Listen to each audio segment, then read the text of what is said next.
Adriano in deep thought prior to kickoff. The Brazilian trying to find a way out of a goalless drought of more than 800 minutes as he returns from suspension. His teammates, meanwhile, accidentally helping Sampdoria with their offensive efforts. Nicolas Berdisso blowing a tire, allowing Samp to attack the Inter goal. Max Teneto crossing back stick for Francesco Flacchi. But all Flacchi can do is drill one off the side netting. Inter getting away with one there. The other end, it is Adriano working to end that slump. The big man will nod one, but off the post and back into play it goes.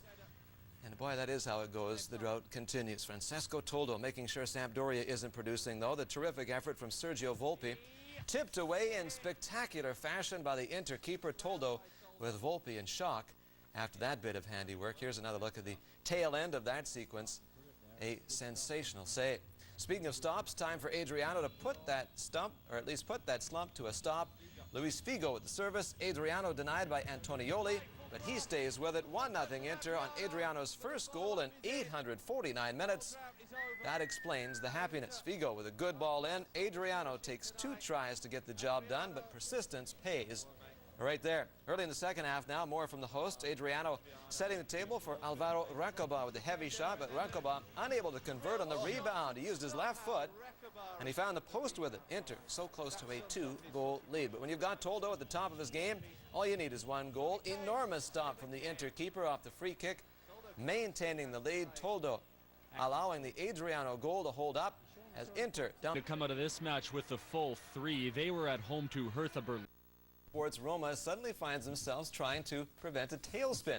The Serie A side traveling to face Ascoli Sunday on the back of a league draw and a UEFA Cup loss to Middlesbrough.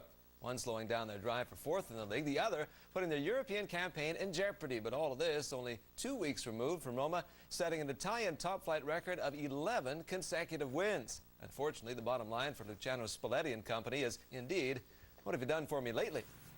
And this one didn't really stink. Roma, backup keeper Gianluca Curci, you see him there, he's getting set to start. Done is injured. Curci actually banged up in the warm-up, but he carries on. Roma without Francesco Totti still, and for the long haul, the wear and tear of the season setting in. And so with the intensity of this match, and quickly Ascoli to the offense, they come oh so close to taking a lead. Right there, Pasquale Faggia, the header, Curci, the save. Not long later, more from the home side. A midfield turnover allowing Michele Fini to take the ball out wide before passing to a breaking Fabio Cagliarella. Good idea. 1-0 Ascoli 20 minutes in. Fini spreading out the defense and then picking out Cagliarella for the tap-in. Ascoli is up by 1. Minutes after that, how about Ascoli up by 2? Massimo Pacci nodding the free kick home, and Roma is in some real trouble.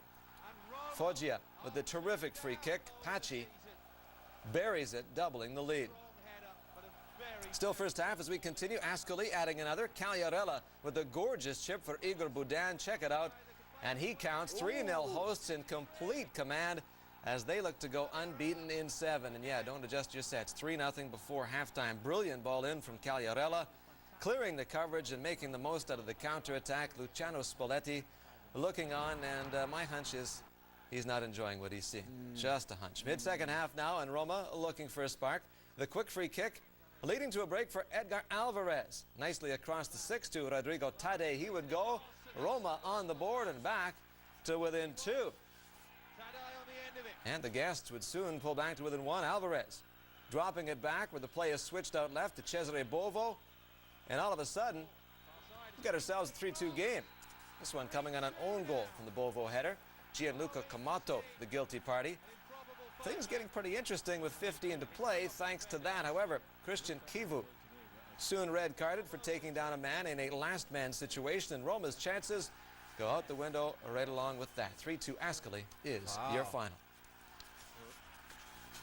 Off to a windy and cold Sardinia we go now. Cesare Prandelli's Fiorentina visiting Cagliari. Visitors in that battle with Roma for 4th. But on this day, the battle would be with the elements as well. Wind really a factor. Fiorentina with the first good chance. Long drive giving Antonio Commenti all he can handle, but handle he does. No scoring in the early moments of this affair. Fiorentina trying to change that on another surge. The cross for Valery Boyanov, and he just sends that one high of the net. Boyanov starting in place of the injured Luca Toni, and he is unable to do as Toni so often does. As mentioned, the wind a real problem in this game here. Cavalry having a tough time just taking a free kick.